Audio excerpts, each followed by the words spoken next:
有六個夢話俾我哋知，要留喺呢一個最完美嘅食物身邊，即係儲存喺錄音帶上邊嘅食物。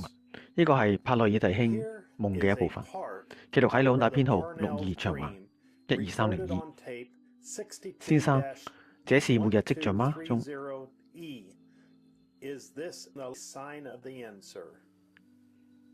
佢回頭看，睇到佢嘅妻子正在喺井嗰度打水。有一啲牧師正將佢嘅妻子從水盆中拉開，佢嘅妻子望住佢，然後佢就醒咗啦。後來帕洛爾弟兄講，我對佢講：帕洛爾弟兄，走啦！你最先要去嘅地方係西波拉。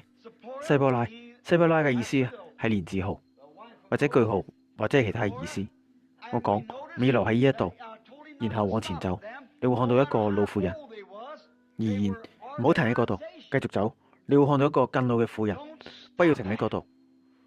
嗰段時間裏邊，我一直都喺度講話。我哋喺雪地中行走。我講繼續走，直到你睇到我嘅妻子。你一看見我嘅妻子，就停喺嗰一度。佢講佢睇住我哋走出雪地，去到沙漠上邊，我就消失咗。佢話我睇到佢嘅妻子從一口井中打水，有一個牧師拉住佢，要拉佢唔讓佢打水。佢嘅妻子一直睇住佢，然後醒咗。呢一個係你嘅夢嘅解釋。我嗰日嘅晚上邊本來可以話俾你聽，但我真係轉身走開咗。而至於西波拉，一個老婦人同埋你一個非常老嘅婦人，就係教會。你睇到嘛？西波拉實際上係摩西嘅妻子西波拉。我哋注意到，我講俾佢聽，唔要同埋佢哋喺埋一齊，唔管佢哋有幾老，佢哋都係組織，唔要同佢哋喺埋一齊。佢哋嘅時間已經過去啦。但當佢嚟到我嘅妻子，就係我嘅教會。耶穌基督喺呢個末後嘅日子送俾我嘅，就喺呢一度，停喺呢一度。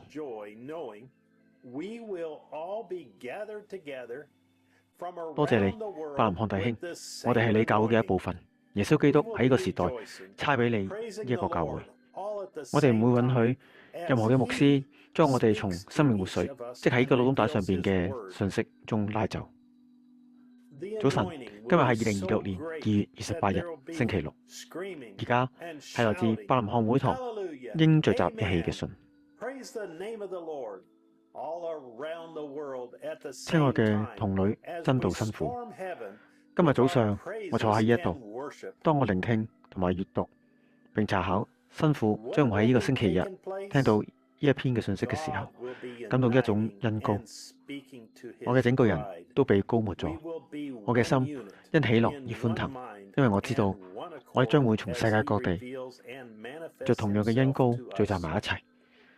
當神向我哋每一個人都說話並揭示佢嘅道嘅時候，我哋將會同一時間歡喜快樂讚美主。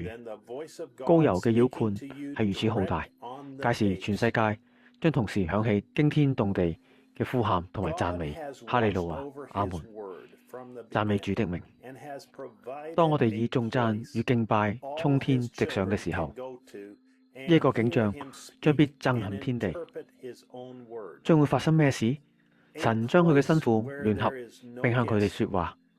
當神向我哋揭示並揭示佢自己嘅時候，我哋將成為一個整體，同一個心思，同一個意念。冇嘢比呢一個更偉大嘅地方你可以去，冇嘢比呢一個更偉大嘅聲音你可以聽，冇嘢比呢個錄音帶裏邊嘅神嘅聲音直接對你說話嘅聲音更偉大嘅恩膏啦。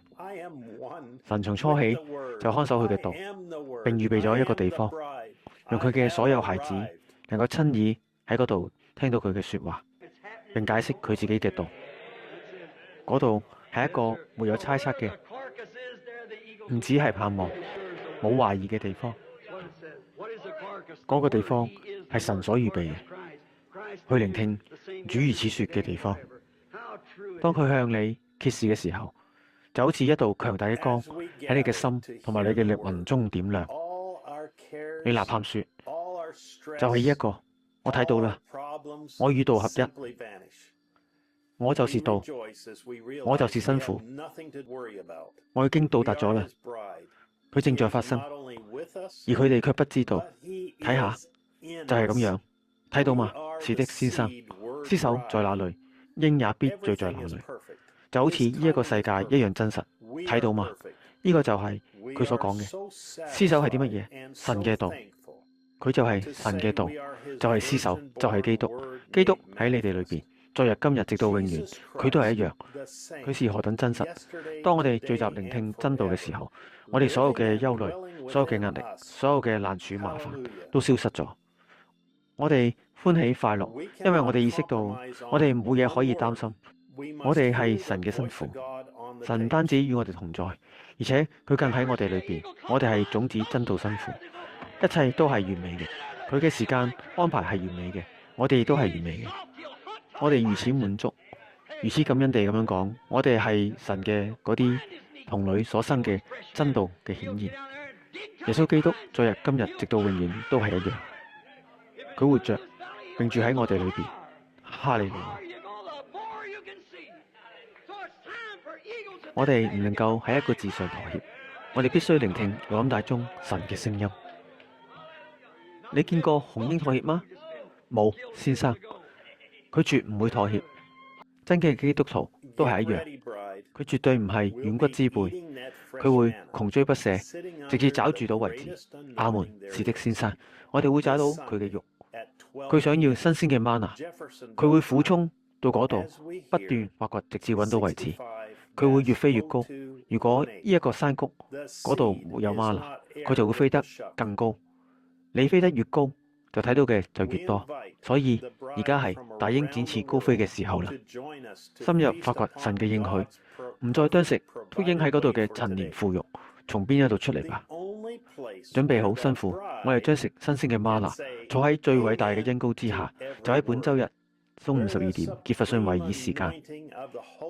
當我哋聆聽錄音帶編號65長橫0218，種子與學不能一起成為繼承人。我邀請世界各地嘅新婦加入我哋，一同享受神為今日所預備嘅完美道路。呢個係新婦能夠對每一個字都說阿門嘅唯一地方。呢個就係聖靈至高嘅恩膏，通過按下播放鍵並聆聽同埋領受神嘅道嚟到說話，並使新婦得以完全嘅地方。約瑟伯南翰弟兄經文：馬太福音24章24節，聖路加福音17章30節，約翰福音第5章24節，約翰福音14章12節，羅馬書第8章1節，加拉太書第4章27至31節，希伯來書13章8節，約翰一書5章7節，啟示錄第10章全章，馬拉基書第4章全章。注：YouTube 上嘅音訊追蹤功能可以喺所有嘅新嘅視頻中使用，語言有限。呢一個功能每個星期都會喺視頻中提供。標題前標有音訊追蹤，音訊追蹤視頻將與呢一個視頻完全相同，但佢具有幫助 YouTube 人工智能有更好地工作嘅功能。請擊點呢一個視頻上邊嘅設置按鈕，並將音訊追蹤設置為你想要嘅語言。目前大約有12種語言可以用，但好快世界上大多數嘅語言都可以提供使用。請擊點點讚按鈕，並訂閱呢一個 YouTube 頻道。為咗你嘅方便，今日嘅 YouTube 頻道將會朗讀聖經經文。我係大衛艾克森弟兄。直到下一次，神保守你，願你平安。